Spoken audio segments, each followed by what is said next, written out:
मैं doctor L सांडे, प्राध्यापक राजनीति शास्त्र, शासकीय कृषि महाविद्यालय बिल्हा। आज का हमारा टॉपिक है नगरीय प्रशासन के अंतर्गत स्थानीय स्वशासन की वित्त व्यवस्था और नियंत्रण किस प्रकार किया जाता है, अर्थात स्थानीय प्रशासन कैसे अपने कार्यों का संचालन करता है स्थानीय स्तर पर। इस संदर्भ में आज हम बात करेंगे। सबसे पहले हमें यह जानना जरूरी है कि स्थानीय स्वशासन क्या है, इसकी स्थापना किन उद्देश्यों को लेकर के की गई है और इसका महत्व क्या है, इसका लाभ क्या है और ये अपने दायित्वों का निर्वहन स्थानीय स्तर पर किस प्रकार से करता है। प्राचीन काल से केंद्रीय सत्ताओं ने स्थानीय स्वशासन के दायित्वों में किसी भी प्रकार का कोई बाधा उत्पन्न नहीं किए हैं, क्योंकि विकेंद्रीकरण व्यवस्था के तहत विशाल राज्यों के लिए स्थानीय प्रशासन के माध्यम से स्थानीय स्तर पर जो समस्याएं उत्पन्न होती हैं उनका संचालन करना आवश्यक हो जाता है। स्थानीय संस्थाएं अपने उत्तरदायित्वों का निर्वहन स्वायत्तपूर्वक कर सके, इसके लिए केंद्रीय सत्ताओं के द्वारा जो है उन्हें पूर्ण स्वतंत्रता प्रदान की जाती है। स्थानीय स्वशासन को विभिन्न देशों में अलग अलग नामों से जाना जाता है। जैसे फ्रांस में इसको स्थानीय प्रशासन कहा जाता है, अमेरिका में इसको म्युनिसिपल शासन कहा जाता है, ब्रिटिश भारत के समय स्वायत्त शासन और स्थानीय स्वशासन के नाम से जाना जाता था, लेकिन भारत में इसे जो है स्थानीय शासन के नाम से जाना जाता है। स्थानीय शासन जो है प्रजातंत्र की पहली पाठशाला है, जहां पर स्थानीय लोग अपने संस्थाओं के माध्यम से जो है दायित्वों का निर्वहन स्थानीय स्तर पर करने का प्रयास करते हैं। इसके तहत जो है अपन ये कह सकते हैं कि जैसे गांव में लेते हैं तो ग्राम पंचायत होती है, उससे थोड़ा नगर में आते हैं तो जनपद पंचायत या नगर पंचायत होती है, उससे बड़े स्तर पर आते हैं तो नगर पालिकाएं होती हैं, उसके बाद होता है नगर निगम होता है और कई बड़े बड़े शहरों में शहरों को आकर्षक और सुंदर बनाने के लिए नगर सुधार प्रन्यास या महानगर पालिका स्थानीय स्वशासन के रूप में कार्य करते रहती है। स्थानीय स्वशासन की अवधारणा को सबसे पहले जो है राजस्थान के बड़गर नागौर जिले में इसका स्वरूप जो है पंचायत स्तर पर किया गया था और आंध्र प्रदेश में इसको पूरे राज्य में लागू किया गया। इसके बाद जो है मध्य प्रदेश में पंचायती राज व्यवस्था को पूर्ण रूप से जो है अपनाया गया और इसका उद्देश्य यह होता है कि किसी एक स्थान पर स्थानीय इकाइयों के द्वारा जो दायित्वों का निर्वहन किया जाता है वह केंद्रीय सत्ता के माध्यम से अगर किया जाए तो कार्यों में विलंब होगी और विकास कार्य में अवरुद्ध होंगे। इसलिए स्थानीय स्तर पर जो है संस्थाएं बना करके उनके समस्याओं का निराकरण करने के लिए, उनके स्वास्थ्य सुरक्षा के लिए, उनके शिक्षा व्यवस्था के लिए, उनके स्वच्छता के लिए आदि दायित्वों का निर्वहन जो है स्थानीय प्रशासन के द्वारा किया जाता है। जैसे हम भारत की बात करते हैं स्थानीय स्तर पर, तो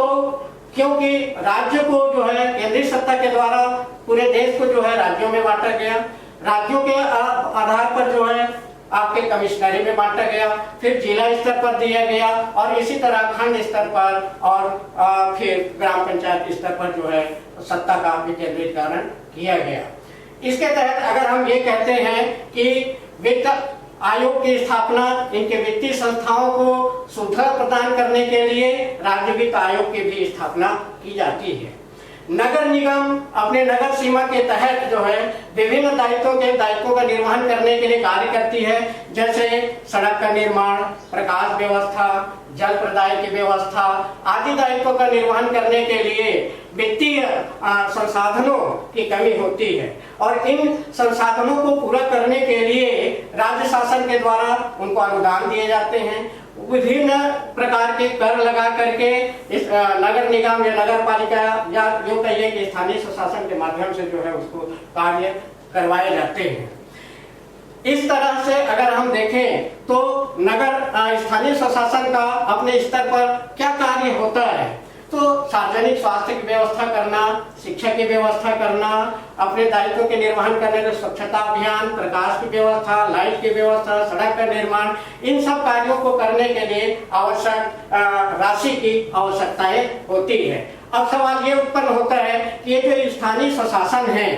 या आप गांव से लेकर के, क्योंकि भारत गांव का देश है, नगरों और कस्बों में निवास करता है, और इसके आधार पर ये जरूरी है कि स्थानीय स्तर पर उनको अधिकार दिए जाए, उनको शक्तियां सौंपी जाए, जिसके तहत वह केंद्र तक जो है अपनी समस्याओं को लेकर के न जा सके। ऐसी परिस्थिति में ये आवश्यक हो जाता है कि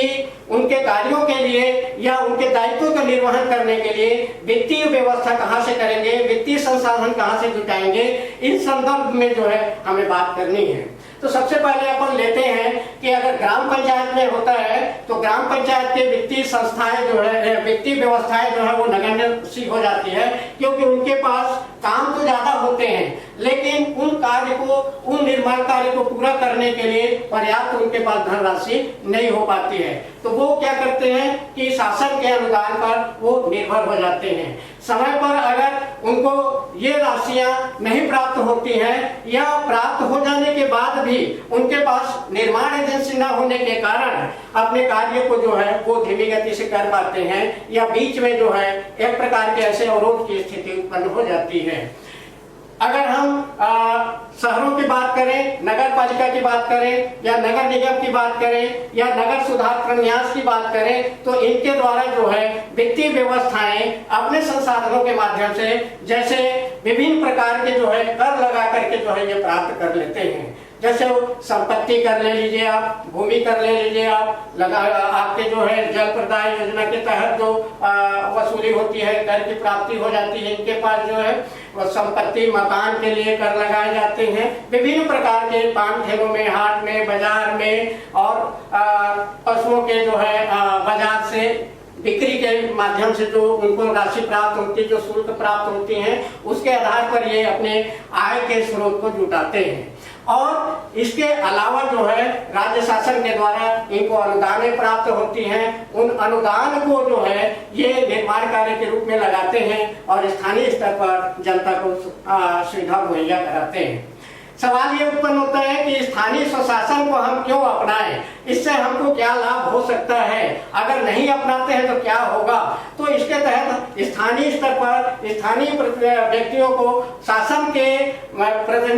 में प्रतिनिधित्व करने का मौका मिलता है, और यह पहली प्रथम पाठशालाएं होती हैं, जिसके आधार पर वह व्यक्ति जो है स्थानीय स्तर से राज्य स्तर पर, राज्य स्तर से केंद्र स्तर पर जो है देश की सेवा कर सकता है, अपना प्रतिनिधित्व कर सकता है। तो लोकतंत्र की जो है तीसरे स्तंभ के रूप में जो है स्थानीय प्रशासन को जो है स्वीकार किया गया है, माना गया है, ताकि व्यक्ति में जो है एक प्रकार से जो है आत्मविश्वास बढ़े और स्थानीय समस्याओं का निराकरण स्थानीय स्तर पर किया जा सके।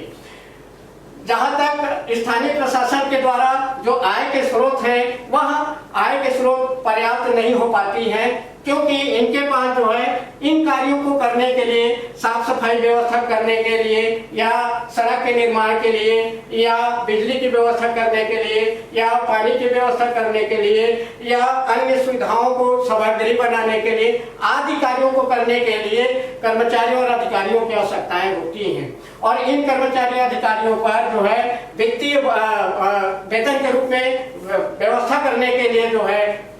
स्थानीय स्वशासन संपूर्ण रूप से जो है वह सक्षम नहीं हो पाता। तो इसका कारण यह होता है कि यह राज्य सरकार या केंद्र सरकारों के अनुदानों पर निर्भर होता है, और राज्य सरकारों के माध्यम से जो अनुदान या जो सहायता राशि इनको प्राप्त होती है, उन राशियों को कैसे, कहां पर जो है खर्च किया जाए या किस मद में खर्च किया जाए, तो इसका सीधा सा उदाहरण ये हो जाता है कि ये सारी राशियां जो है पूर्ण रूप से जो है पर्याप्त नहीं हो पाती हैं। ऐसी परिस्थिति में स्थानीय स्वशासन जो है जनता को पूर्ण रूप से सुविधा मुहैया कराने में अपने आप को अक्षम पाता है। इस परिस्थिति को दूर करने के लिए स्थानीय स्तर पर जो है विभिन्न प्रकार के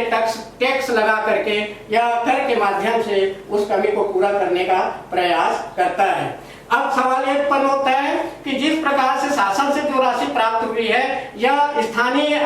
नागरिकों से जो कर के रूप में वसूली किया गया है, उन पैसों का सही तरीका से व्यय हो रहा है निर्धारित कार्य में या नहीं हो रहा है, इस प्रकार की गतिविधियों को जांचने के लिए, परखने के लिए जो है राज्य सरकार के माध्यम से वित्तीय नियंत्रण रखा गया है और इसके लिए राज्य वित्त आयोग की स्थापना की गई है। राज्य वित्त आयोग जो है वो राज्यपाल के सलाह पर स्थानीय स्तर पर जो राशियां खर्च की जाएंगी या स्थानीय स्तर पर जो विकास कार्य किए जाएंगे उस पर नियंत्रण रखने का कार्य करती है और समय समय पर वित्त आयोग राज्यपाल से सलाह मशविरा करके निर्देश प्राप्त करके उसके दायित्वों का निर्वहन भी उसके द्वारा किया जा सकता है। क्योंकि लाखों करोड़ रुपए जो राज्य के विकास या स्थानीय स्तर पर जो विकास किए जा रहे हैं उनमें जो खर्चाएं की जा रही हैं, क्या वास्तव में वो उसी मद में खर्चा हो रही है या उसमें किसी भी प्रकार का कोई जो है भ्रष्टाचार तो नहीं हो रहा है। इस पर इन कार्यों को रोकने के लिए, इन बुराइयों को रोकने के लिए या इस व्यवस्था को दूर करने के लिए एक नियंत्रण समिति की भी आवश्यकताएं होती हैं और इसके लिए ये आवश्यक हो जाता है कि जो राशियां खर्च की गई हैं वह विधिवत संबंधित मद में ही खर्च की गई है या नहीं की गई है, इसके लिए जो है लेखा परीक्षण कराया जाता है। लेखा परीक्षण वित्तीय नियंत्रण का एक माध्यम होता है क्योंकि सभी स्थानीय स्वशासन के अंतर्गत जो राशियां खर्च की जा रही हैं, जो पैसे खर्च किए जा रहे हैं, उन पैसों का लेखा जोखा रखना आवश्यक होता है। अर्थात जिस मद में जो राशि प्राप्त दी गई है वह राशि उसी मद में खर्च हुई है या नहीं हुई है और अगर खर्च किए गए हैं तो नियमतः खर्च किए गए हैं या नहीं किए गए हैं या जिस अधिकारियों के माध्यम से जितनी राशि खर्च की गई है क्या उस अधिकारी को उतनी राशि खर्च करने का कानूनन या विधिवत अधिकार है या नहीं है। इन सारी बातों की जानकारी लेखा परीक्षण के द्वारा किया जाता है। अगर इस परिस्थिति में किसी भी प्रकार का कोई गलत तरीके से राशि को खर्च किया गया है या ऐसा लगता है कि इन्होंने जो है एक मद की राशि को दूसरे मद में खर्च कर दी गई है तो वह वित्तीय अनियमितता कहलाता है और इस परिस्थिति में संबंधित अधिकारी या संबंधित कर्मचारी को जो है उसके लिए जो है उत्तरदायी ठहरा दिया जाता है। तो शासन की व्यवस्था या शासन का जो उद्देश्य है कि देश में जो है स्थानीय स्वशासन विकेंद्रीकृत व्यवस्था के अंतर्गत अपनाया गया है क्योंकि अगर स्थानीय स्तर पर हम उसे अधिकार नहीं देंगे तो एक जगह से संपूर्ण देश के लिए कार्य करना संभव नहीं हो पाएगा। भारत जैसे विशाल देश में जनसंख्या के अधिक होने के कारण एक स्थान से शासन करना संभव नहीं होगा और इसलिए इसमें स्थानीय स्तर पर जनता की भागीदारी, जनता के द्वारा चुने गए प्रतिनिधियों की भागीदारी का होना आवश्यक है और आपस में स्थानीय स्तर पर प्रतिनिधि और जनता के माध्यम से आपस में विचार विमर्श करके, सहयोग करके या एक दूसरे की सहायता करके या एक दूसरे के रूप में सलाह मशविरा करके इन स्थानीय समस्याओं का समाधान किया जाना चाहिए। स्थानीय स्तर पर अगर किसी प्रकार के विवाद होते हैं तो स्थानीय स्तर पर ही उसका निराकरण हो जाता है। इसके लिए कार्य में भी विलंब नहीं होता, व्यवस्था सुचारू रूप से चलते रहता है और जो जिस कार्य के लिए धन की आवश्यकता होती है, वित्त की आवश्यकता होती है, तो स्थानीय स्तर पर जो है टैक्स के माध्यम से या कर के माध्यम से उसकी भरपाई करने का प्रयास किया जाता है। लेकिन अगर कोई बड़ा कार्य होता है तो उसके लिए शासन से जो है अनुदान प्राप्त किया जा सकता है और इस प्रकार से शासन के दायित्वों का निर्वहन जो है हम स्थानीय स्तर पर कर सकते हैं। जैसे स्थानीय स्तर पर अगर हम संस्थाओं की बात करते हैं तो एक त्रिस्तरीय पंचायत स्तर होती है। जैसे गांव में पंचायत की संख्या होती है, नगर में नगर पालिका की संख्या होती है। नगर पालिका 4 श्रेणी के होते हैं जिनकी जनसंख्या जो है 50,000 से अधिक होती है, वो प्रथम श्रेणी के नगर पालिका हो गए। द्वितीय श्रेणी के नगर पालिका 20 से 50,000 के अंदर तक का होना चाहिए। तृतीय श्रेणी के नगर पालिका का 10 से 20 के बीच में होनी चाहिए और चतुर्थ श्रेणी की नगर पालिका जो है वो 10,000 से कम की होती है। इसी प्रकार से जो है गांव में जो ग्राम पंचायतें बनती हैं तो 1000 की जनसंख्या पर जो है एक ग्राम पंचायतें होती है। अगर किसी गांव में जो है जनसंख्या 1000 नहीं है तो 2-3 गांव मिला करके जो है एक ग्राम पंचायत बनाई जाती है। जो ग्राम पंचायत होती है वो अपने साधन जो है शासन को जो किसानों के द्वारा जो लगान दिए जाते हैं उनमें से कुछ प्रतिशत जो है वो गांव के लिए होती है। गांव में पशुओं का बाजार बैठता है, वहां से पशुओं की बिक्री के आधार पर जो राशियां उनको प्राप्त होती है उसको वो लगा सकते हैं। या गांव के आधार पर जो है किसी भी प्रकार की आवाजाही या रोड के किनारे हैं जिससे विकास कार्य हो सकता है, उसके लिए जो है वो चुंगी कर के माध्यम से अपनी आय की प्राप्ति करते हैं। इस प्रकार से जो है पंचायत स्तर पर, गांव के स्तर पर, क्योंकि भारत गांव का देश है तो ग्रामीण स्तर पर जो है वित्त की व्यवस्था की जाती है और इसका नियंत्रण भी जो है शासन के निर्देशों के तहत विभिन्न प्रकार के गांव में जो कार्य हो रहे हैं उनका नियंत्रण जो है ब्लॉक स्तर पर जनपद पंचायत के माध्यम से संचालित किए जाते हैं। इसी तरीके से नगर पालिका, नगर निगम, नगर सुधार प्रन्यास। नगर सुधार प्रन्यास जो है वो बड़े बड़े शहरों के लिए होता है और इनका एक उद्देश्य ये होता है कि ये जो है आपके नगर को आकर्षक और सुंदर बनाए जाने के लिए जो है ये कार्य करते हैं और इनकी जो आय की जो साधन है, वित्त की जो व्यवस्था है, तो नगर सुधार प्रन्यास जो है अपने नगर के बाहर के शासकीय भूमि को बेच सकता है, शासन से अनुदान प्राप्त भी कर सकता है और इनको ये अधिकार है कि ये जो है ऋण भी ले सकता है और इसके आधार पर जो है वो अपने नगर का विकास कर सकता है। लेकिन सवाल ये उत्पन्न होता है कि स्थानीय स्तर पर जो राशियां स्वयं से जुटाई जाती हैं वो पर्याप्त नहीं होती हैं। इस ओर जो है शासन को ध्यान दिया जाना चाहिए, क्योंकि जितनी राशि अनुदान के रूप में प्राप्त होते हैं वो सारे राशि जो है उनके लिए जो है विकास कार्य के लिए कम पड़ते हैं। अपने स्थानीय स्तर पर भी जो सुविधाएं जुटाई जाती है उससे भी कम होता है। अतः मैं ये कहना चाहूंगा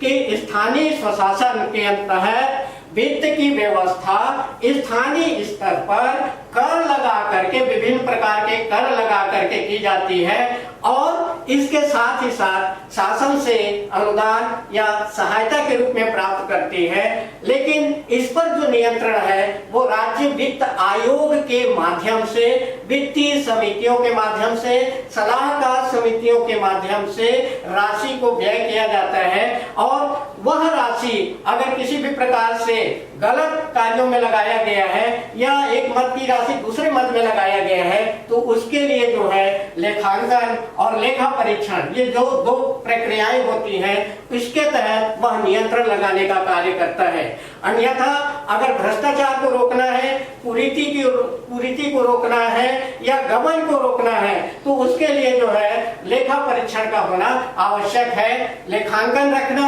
और लेखा परीक्षण कराना यह शासकीय नियमों के तहत होता है और इसमें अगर किसी भी प्रकार की वित्तीय अव्यवस्थाएं पाई जाती है तो संबंधित अधिकारी को उसके लिए दोषी या उत्तरदायी ठहराया जाता है। उत्तरदायी वही होगा जो उस कार्य का संपादन करता है। अतः हम ये कह सकते हैं कि भारत जैसे विशाल देशों के लिए, अत्यधिक जनसंख्या वाले राज्यों के लिए एक जगह से शासन करना उचित नहीं है। अतः विकेंद्रीकृत व्यवस्था के अंतर्गत शक्तियों का हस्तांतरण करके स्थानीय स्तर पर स्थानीय संस्थाओं के माध्यम से देश में, गांव में राज्य का विकास किया जाए, तभी यह देश जो है विकास की ओर अग्रसर होगा। परंतु कुछ जनप्रतिनिधियों के दायित्वों का निर्वहन करने में कुछ समस्याएं हमारे देश की संवैधानिक व्यवस्था के तहत चुने हुए प्रतिनिधियों में उत्पन्न होती हैं। जैसे कि अपन कह सकते हैं जागरूकता का अभाव। जनप्रतिनिधियों में अपने कार्य के दायित्व का निर्वहन किस प्रकार किया जाए इसके संबंध में उनको जानकारी नहीं हो पाती है। इसी प्रकार से एक स्थितियां ऐसी आ जाती हैं कि स्थानीय स्वशासन के निर्वाचन में भी दलीय आधार पर जो है लड़े जाते हैं और इसके आधार पर जो है राजनीतिक लोगों के द्वारा जो है निर्वाचन में हस्तक्षेप किया जाता है, जिसके माध्यम से अगर वह प्रतिनिधि दलीय आधार पर निर्वाचन लड़ता है तो उसके इशारों पर नाचते रहता है और अपने दायित्व का निर्वहन उन्हीं के इशारों पर करता है, जिससे स्थानीय स्तर पर अपने दायित्वों के निर्वहन करने में या अपने कार्य को पूर्ण करने में वो अक्षम हो जाता है। एक इस प्रकार से एक स्थितियां और उत्पन्न हो जाती हैं, जैसे जातिवादी संकीर्णता। हमारे देश में राजनीतिक दायित्वों के निर्वहन में या स्थानीय निर्वाचन के संबंध में जातिवादी संकीर्णता की मानसिकता जो है घर कर गई है। इसमें हर व्यक्ति जो है अपने वर्ग के लोगों को, अपने संप्रदाय के लोगों को, अपने सगे संबंधियों को ज्यादा महत्व देता है और इसके चलते जिस प्रतिनिधि का वो निर्वाचन करता है अपनी समस्याओं का निराकरण करने के लिए, उसके आधार पर जो है वह अपने जातिगत हितों के आधार पर जो है योग्य उम्मीदवार का चयन नहीं कर पाता है, जिससे कार्य जो है प्रभावित होता है। एक प्रकार से और स्थानीय समस्याओं में ये ज्यादा करके देखने को मिलता है। एक प्रकार से जो है वार्डों के आधार पर पार्षदों का चुनाव या पंचों का चुनाव जो किया जाता है, उसमें एक स्थिति आरक्षण का होता है। एक प्रकार से जो कहे तो आरक्षण का गुड़ गोबर हो जाता है। उस स्थिति में ऐसा है कि अगर कहीं पर जो है महिला के लिए आरक्षित किया गया तो महिला तो चुनाव जीत जाती है, पढ़ी लिखी होती है, इसके बावजूद भी वह उसके दायित्वों का निर्वहन उसके पति, उसके देवर या उसके ससुर के द्वारा संचालित किया जाता है। तो एक प्रकार से आरक्षण के आधार पर जिस रूप में प्रतिनिधित्व करने के लिए उसको लाभ दिया जाना चाहिए, कार्य करना चाहिए, वह दूसरे पर आश्रित हो जाता है और जैसा कहे एक प्रकार से ठप्पा रह करके बन जाता है। इस प्रकार से कार्यों के संबंध में अनभिज्ञता, हम अपने प्रतिनिधि को तो स्थानीय स्तर पर चुन देते हैं, उसको अपने वार्ड के अंतर्गत या अपने व्यवस्था के अंतर्गत किस प्रकार से कार्य करना चाहिए जिससे उसके वार्ड का विकास हो सके या जिससे उसके बस्ती का विकास हो सके, इस संदर्भ में उसको जानकारी भी नहीं होती है। अर्थात मुझे क्या करना है, इन कार्यों को किस प्रकार से संचालित करना है, किससे मिलना है, किस प्रकार की प्रक्रिया से इसको जो है पूर्ण करना है, इसकी जानकारी उनको नहीं हो पाती। इस कारण से दूसरा एक चीज और भी महत्वपूर्ण है कि हमारे देश में जनप्रतिनिधियों के लिए उतना प्रशिक्षण का व्यवस्था नहीं है, क्योंकि नए चुन करके आने वाले व्यक्ति उनके दायित्व को सीखने में ही वो 5 साल गुजार देता है और जब वो सीख पाता है तब उनका पद जो है वो समाप्त हो जाता है। एक और दूसरे कारण ये भी है कि नौकरशाही का जो है असहयोगपूर्ण रवैया है। प्रतिनिधि अगर अपने दायित्व के निर्वहन करने के लिए, अपने कार्य को पूरा करने के लिए किस संबंधित कार्यालय में जाता है तो संबंधित कार्यालय के कर्मचारी अधिकारी भी उसको पूर्ण रूप से सहयोग नहीं कर पाते हैं और इस कारण से कार्य प्रभावित हो जाता है। एक प्रभावशाली वर्ग का भी हस्तक्षेप देखने को मिलता है, जिसके आधार पर कोई भी व्यक्ति जो है उनके एहसान तले डर जाता है और अपने दायित्व का निर्वहन नहीं कर पाता। अगर स्थानीय समस्याओं का निराकरण हमें अच्छे तरीके से करना है, उसको सक्षम बनाना है, उसको सुदृढ़ करना है, तो हमें जो है उसके लिए जो है जागरूक होना पड़ेगा। अपने दायित्व का निर्वहन करने के लिए चैतन्य होना पड़ेगा और इस आधार पर जब हम अपने दायित्व का निर्वहन करेंगे तो स्थानीय स्तर पर जिस मंशा को लेकर के, जिस उद्देश्य को लेकर के हमारे देश में संवैधानिक व्यवस्था के अंतर्गत इस विकेंद्रीकृत व्यवस्था के तहत नीचे के धरातल से ऊपर के स्थिति तक जनता को जो अधिकार दिए हैं कि आप अपने स्थानीय स्तर पर ही अपने समस्याओं का निराकरण करें और छोटी छोटी समस्याओं के लिए आपको जो है जिला स्तर पर या राज्य स्तर पर भागना ना पड़े। इन दायित्वों को अगर पूरा करना है तो जनता का शिक्षित होना जरूरी है, जनता को जागरूक होना जरूरी है, जनता को अपने कार्य को किस प्रकार से अपने प्रतिनिधियों के माध्यम से करवाया जाए इसके लिए ये जरूरी होता है। और इस आधार पर अगर ऐसी जागरूकता आ जाएगी, इस आधार पर उनको जो है प्रशिक्षण दिए जाएंगे तो शायद आज की जो परिस्थितियां हैं उस परिस्थितियों से आगे चल करके बदले हुए परिस्थितियों में हमें देखने को मिलेगा और इस स्तर पर गांव से लेकर के नगर तक के विकास जो है वो संभव हो पाएंगे। और अगर गांव का विकास होगा तभी देश का विकास होगा, क्योंकि हमारे देश के अधिकांश जनसंख्या जो है गांवों में निवास करती है और अभी भी जो है वो जागरूक नहीं है। इसका कारण है या तो वो शिक्षित नहीं है या जागरूक है तो एक प्रकार से सामाजिक जो धार्मिक राजनीतिक गतिविधियों में जो है लिप्त हो करके अपने विवेक को खो करके किसी दल के व्यवस्था के तहत जुड़ जाने के कारण सही और गलत का फैसला नहीं कर पाते हैं।